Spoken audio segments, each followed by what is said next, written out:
Informação especializada, influente e confiável. Podcast MIT Technology Review Brasil.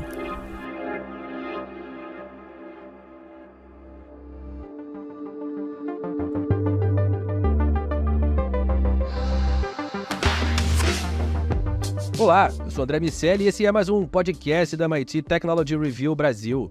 Hoje eu, Rafael Coimbra e Carlos Aros vamos falar sobre a luta do Yahoo na China. O Yahoo Human Rights Fund era um fundo que tinha como objetivo apoiar dissidentes chineses presos. Só que, ao invés disso, talvez algo diferente tenha acontecido. Um processo alega que apenas uma fração desse dinheiro foi destinada a ajudar os ex-prisioneiros. A gente vai entender de que maneira isso se relaciona com o mundo da tecnologia já.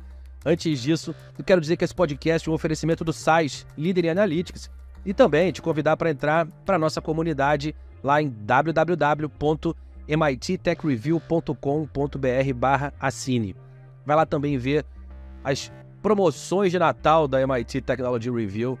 Tem como dar presente de diversas formas. As edições do ano, caixinha customizada, fine art, enfim, tem como fazer alguém feliz no Natal com a MIT Technology Review Brasil.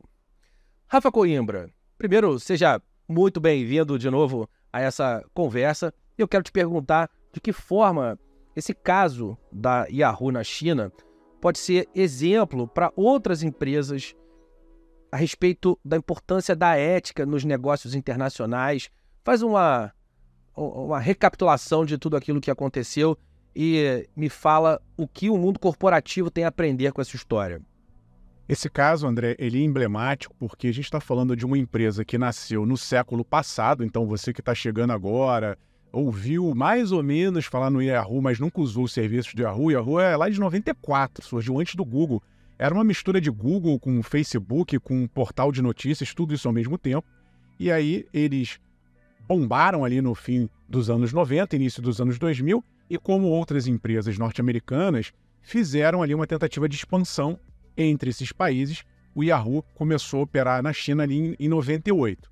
E aí, papo vai, papo vem, tinha um bom serviço do Yahoo chamado, que era o e-mail, o Yahoo Mail, muita gente teve, eu tive esse e-mail, e lá na China as pessoas começaram a criar contas de e-mail. Você criava contas de e-mail, muitas delas eram pagas, o Yahoo tinha esse serviço, e aí acontece o seguinte, você está partindo do princípio, qualquer um, que esse serviço está sendo protegido pela empresa. Se hoje a gente fala muito de proteção de dados, LGPD, lá atrás tinha essa preocupação, não era tão grande quanto hoje, porque a gente tem nossas vidas todas dentro desse universo online, mas lá já tinha, obviamente, um mínimo de grau de preocupação do que vão fazer com as minhas informações. Então, existia desde o início uma relação de confiança com as empresas de tecnologia, no caso aqui o Yahoo.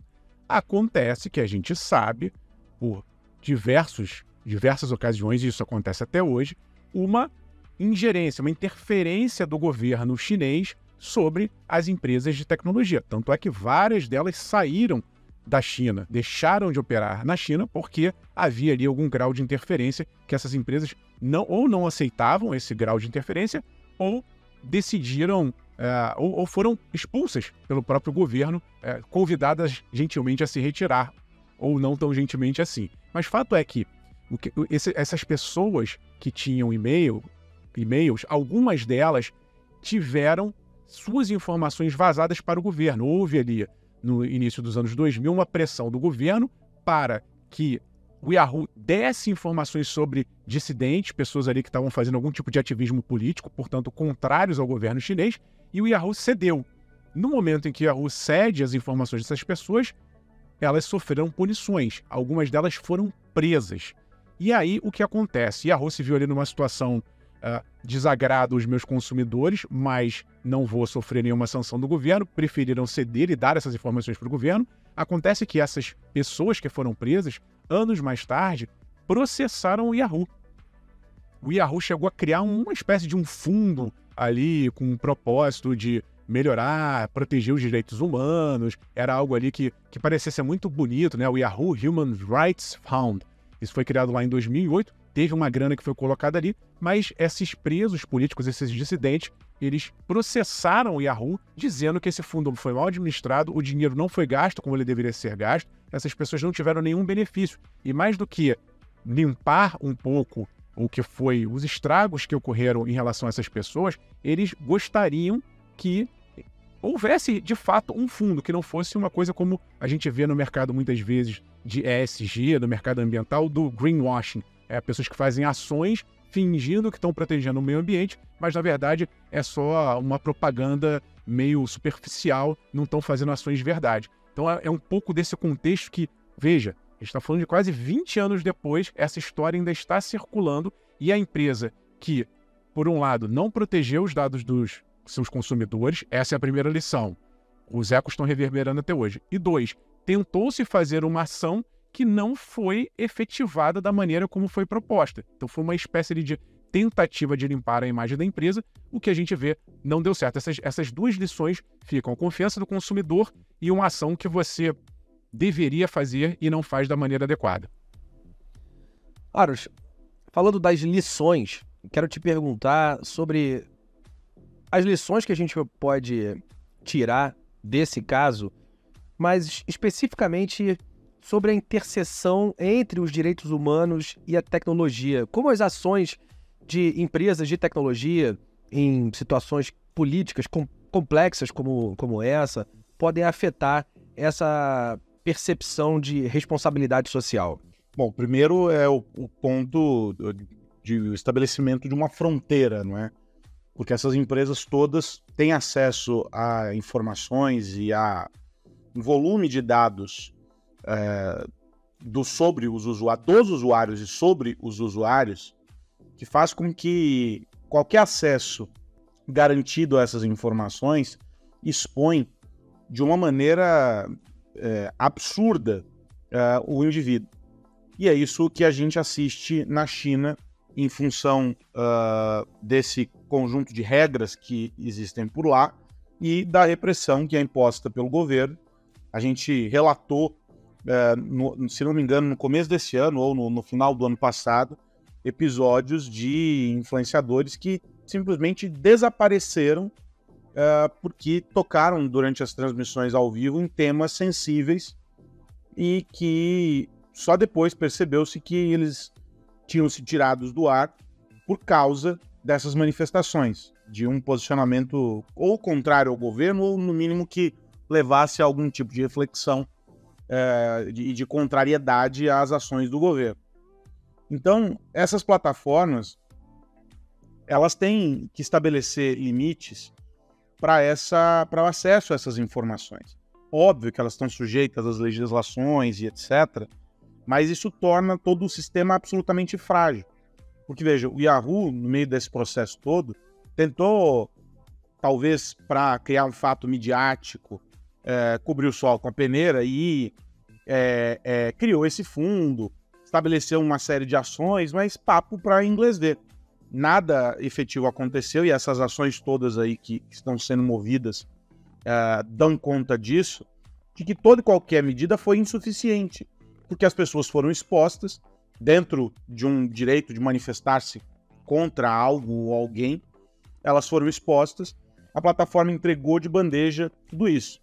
Qual que é o ponto dessa história? Várias empresas deixaram de operar na China e em outros países com governos também complexos do ponto de vista dos direitos humanos e com regras similares a essas as que o governo chinês impõe, justamente porque não queriam se dobrar a esse tipo de situação. O Yahoo, nesse episódio, se apequenou. Ele abriu um precedente para que o mundo todo percebesse como essa relação quase que é uma relação, no mínimo, estranha entre a empresa e o governo, coloca os usuários, que são os verdadeiros clientes, que são os verdadeiros, o grande ativo da companhia, em quinto plano. O negócio da empresa é fazer negócio com o governo e se beneficiar disso independentemente dele. E isso cria uma fronteira. Óbvio que nem todas as empresas conseguem fugir de todo esse processo, a gente sabe que aqui a gente trata de um mundo ideal. Mas o ponto específico aqui é que o debate gerado a partir desse episódio envolvendo o Yahoo nos faz refletir sobre as inúmeras alegações que a gente acompanhou ao longo, pelo menos desses últimos 3 anos, a respeito do papel das empresas chinesas e do quanto há uma vulnerabilidade do ponto de vista de segurança. Isso coloca em perspectiva, inclusive, o relacionamento com as empresas chinesas e o quanto elas, que estão funcionando hoje, se submetem aos mandos e desmandos do governo. E o quanto isso pode ser ruim, pensando numa cadeia global e interesses de outros países, e etc, etc, etc. Boa parte dessas questões a gente nunca vai conseguir acessar, nunca vai conseguir visualizar. Mas o grande ponto dessa história é que há uma fragilidade nessa relação. E ela não está nas empresas e tampouco no governo, mas ela está nos usuários, ela está nas pessoas. Os cidadãos são cada vez mais expostos e os meios para monitoramento deles aumentam cada vez mais. E isso, de novo, extrapola o simples debate sobre proteção de dados. A gente está falando sobre preservação de direitos fundamentais dos indivíduos, ignorados em alguns desses países, a China entre eles. Rafa, e dentro desse ambiente de responsabilidade das empresas, do papel especificamente das empresas de tecnologia no rastreio e proteção de dados, como a sociedade pode se mobilizar para assegurar que esses direitos humanos sejam mantidos em meio a esse avanço tecnológico? Isso é importante, André. Primeiro, acho que a gente tem que cobrar transparência das empresas. Muitas vezes a gente usa os serviços, clica ali naquele aceito, concordo e praticamente você cede a sua alma para essas empresas. Então é importante que a gente entenda por que essas empresas estão oferecendo serviços que às vezes são, entre aspas, dados de graça para a gente, que fatores estão sendo colocados ali em jogo, porque não só em relação à proteção das nossas informações, do nosso sigilo, mas também, hoje, boa parte da nossa memória, a gente até conversou, já teve podcast sobre isso, dos nossos dados vitais, estou falando de dados pessoais, pode ser uma conversa, pode ser uma recordação de uma viagem, pode ser documentos de trabalho, isso tudo está cada vez mais em ambiente online. Se a gente for parar para pensar, as grandes empresas de tecnologia cuidam dos nossos ativos digitais. Isso é muito importante. Parece que está tudo 100% seguro, que está tudo 100% protegido, e não necessariamente. Então a gente tem que pressionar constantemente essas empresas a fazerem esse bom uso. Eu ampliaria, André, esse conceito da proteção e de não ceder tantas informações para um outro ambiente que é o de dados, de dados no sentido de anúncios digitais. A gente tem visto um movimento grande de empresas que, por conta de regulações, pressões regulatórias, sobretudo na Europa, querem que essas empresas, por exemplo, busquem modelos de se financiar que não sejam aqueles de rastreamento de uso de dados pessoais. Como é que você faz isso? Assinatura. Qual é o problema da assinatura? As pessoas não querem gastar dinheiro ou não têm dinheiro para gastar assinando uma plataforma qualquer, uma rede social, e não sendo submetidas a um rastreamento de dados para que essas informações personalizadas sejam vendidas para anúncio. Então, esse é um movimento que vem a partir de uma pressão regulatória, e um outro movimento, eu até comentei aqui há poucos dias, como a criptografia de ponta a ponta, que é outra tecnologia que já vem sendo implementada em diversas plataformas, ela vai ganhando corpo. Facebook agora fez isso finalmente nativo, então isso protege o cidadão, faz com que as informações, mesmo que um governo autoritário tente de alguma forma acessar essas informações, ele até consegue eventualmente um ou outro arquivo, mas ele não consegue entender o que está ali naquele arquivo, porque isso é criptografado, esse entendimento só está em quem está transacionando qualquer tipo de informação. Então, aprimorar esses mecanismos de proteção, sobretudo de conversa, mas também de outros dados, ampliando mais essa questão, é o que a gente deve exigir das empresas, e eu acho que as empresas de tecnologia já estão entendendo que isso é um ativo importante. A gente quer que a nossa privacidade seja mantida, e isso vale para relações comerciais e isso vale, obviamente, para governos.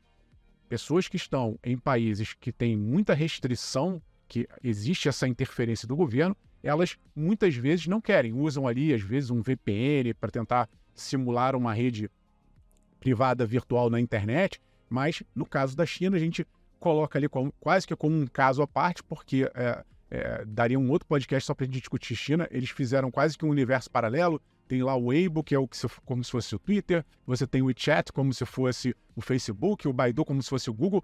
É um mercado que funciona por si só e, de uma certa maneira, os chineses aprenderam a conviver porque querem ou porque não, mas eles convivem com esse sistema de vigilância governamental. Para o resto do mundo, né, e é muito difícil ceder essa tentação. Imagina, é um mercado que a gente está falando aqui de 3 vezes maior do que os Estados Unidos, 6 vezes maior do que o Brasil. Para uma empresa de tecnologia, é muito difícil você resistir a não entrar num mercado gigantesco que, no fundo, poderia trazer dinheiro.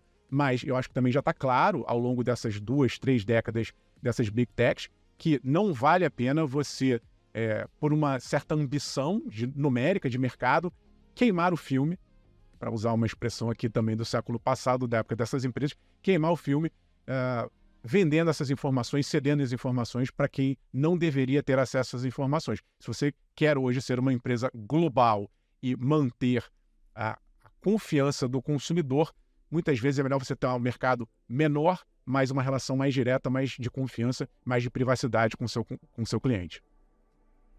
Aros, dá para dizer que esse caso influenciou políticas internas de grandes empresas de tecnologia em relação às questões de privacidade e liberdade de expressão? Eu não sei o quanto, André, porque, de alguma maneira, esses episódios, eles, em maior ou menor grau, continuam acontecendo. Seja de maneira forçada, que é o caso do modelo chinês, vamos estabelecer assim, em que existe um aparato do Estado focado nesse tipo de monitoramento, em estabelecer um acompanhamento dos cidadãos e promover restrições e etc., e que usa a força do Estado para pressionar as empresas a entregar, ou o interesse das empresas em lucrar com as informações dos usuários, e isso vira uma grande indústria para geração de leads, para geração de campanhas de publicidade mais assertivas. Então, se houve restrições nos últimos anos, e essas restrições foram provocadas, né, são frutos desse debate a respeito dos excessos das plataformas, do outro lado, houve caminhos alternativos para que algumas coisas não deixassem de acontecer. E isso é muito complicado, porque no fim do dia o usuário, né, o cidadão, o indivíduo, continua refém dessa escolha. Seja uma plataforma menor, seja uma Big Tech, não importa. O usuário, ele é refém. Porque por mais que os códigos digam, né, as legislações todas digam que o usuário é o detentor, é o proprietário dos dados e que aquelas informações pertencem a ele, sejam dados anonimizados, sejam dados sensíveis, e aí isso mais especificamente no contexto da GDPR e da LGPD, não é o usuário que guarda. Eu não pego esses dados, coloco numa caixinha e levo para minha casa e eles ficam embaixo da minha cama enquanto eu estou dormindo. Não, eles estão nos servidores dessas empresas, eles estão sendo transacionados, acessados por meio de integrações com empresas parceiras, ou seja, não há um controle sobre essas informações. Do ponto de vista da liberdade de expressão, também é muito relativo. As plataformas passaram, sob o pretexto da garantia de que estão preservando o ambiente democrático e o livre debate de ideias, passaram elas mesmas a estabelecer o que pode e o que não pode ser dito. O fenômeno da pandemia evidenciou isso de maneira muito forte, mas a gente já tinha outros casos. E agora, notícias são classificadas com links para, olha, entenda mais e melhor sobre isso. E aí isso direciona para uma agência de checagem que supostamente tem ali todo o conhecimento e a capacidade de informação para dizer o que é o quê, e é a partir disso que se estabelecem esses critérios, ou seja, é também o olhar da plataforma sobre o que pode, o que não pode, o que é e o que não é, e dá um debate coletivo a respeito. Então, eu tenho a sensação de que, no fim, sejam as plataformas, elas reféns, e esses reféns aqui, entre muitas aspas, porque, na verdade, elas podem escolher ou não estar, e é o caso do Yahoo, ou por vontade própria, elas acabaram ganhando um protagonismo e um poder de escolha sobre o que é e o que não é, que talvez não lhes caiba. E a partir disso, esse debate ele já é totalmente enviesado em função do melhor interesse para a plataforma. Eu acho que o fator complicador aqui dessa história é esse. No fim, devolve-se para a plataforma e é a plataforma sempre quem escolhe o que é bom e melhor para ela, não necessariamente para o usuário. O que mais você precisa saber? Bom, chegada a hora de virar a chave, vou perguntar para o meu amigo Rafael Coimbra. Rafa, no que você vai ficar de olho essa semana? André, estou de olho num anúncio nacional. É interessante a gente observar, a gente fala muito aqui das Big Techs, o que está acontecendo de movimentação, mas o Magalu apresentou uma solução de nuvem. Me surpreendeu muito, né? Só para explicar para o pessoal, a ideia é que a empresa, que hoje virou um grande marketplace, que tem lá os seus afiliados, vendedores, ofereça a possibilidade, sobretudo para pequenas e médias empresas, de usarem suas ferramentas, suas soluções, né? A Magalu vai vender isso, vai ofertar esse tipo de serviço para esses parceiros comerciais. E por que eu estou dizendo isso? Porque a surpresa a gente está num mundo em que essa mesma solução foi encontrada pela Amazon 20 anos atrás. A Amazon, quando ela começou a crescer, começou a se transformar num grande marketplace, deixar de ser só uma biblioteca digital online, ela começou a usar soluções próprias, começou a colocar ali computadores que eram usados para armazenar suas informações, foi crescendo. Num determinado momento, ali em 2006, a Amazon percebeu, opa, já que isso está funcionando para mim, talvez seja interessante eu vender esse serviço para as outras pessoas. E aí ela criou ali a AWS, uma grande empresa de nuvem de computadores. Depois vieram, né, a Microsoft e Google, hoje disputam ferrenhamente esse mercado. Então, eu estou dizendo aqui que Magalu, que é uma empresa nacional, decidiu bater de frente, não é tão diretamente de frente, porque, como eu falei, o objetivo aqui é trabalhar com pessoal de menor porte, mas fato é que ela está entrando numa briga que tem Amazon, Microsoft e Google. É muita coragem para entrar nesse mercado. Mas eu acho que se a empresa ela focar bem nesse nicho, ela tem essa vantagem de estar trabalhando aqui dentro de uma estrutura local, com servidores locais, com atendimento local, vai falar mais de igual para igual, talvez, com os vendedores brasileiros, talvez isso se transforme num diferencial competitivo que vai, ajudar a ampliar essa rede, então vai melhorar a empresa enquanto marketplace, no sentido de atrair parceiros comerciais, como também, eventualmente, se ela começar a vender serviços esses atrelados à nuvem, como, por exemplo, a inteligência artificial, e gerenciando ali estoques, vendas, contato de relacionamento com o consumidor, tudo isso pode, em algum momento, virar uma fonte de receita adicional e fazer com que o grupo cresça dentro desse mercado competitivo. Aí já estou falando aqui de marketplace, a gente tem, né, Mercado Livre, tem as asiáticas todas entrando aqui, Shein, Shopee, etc., a AliExpress.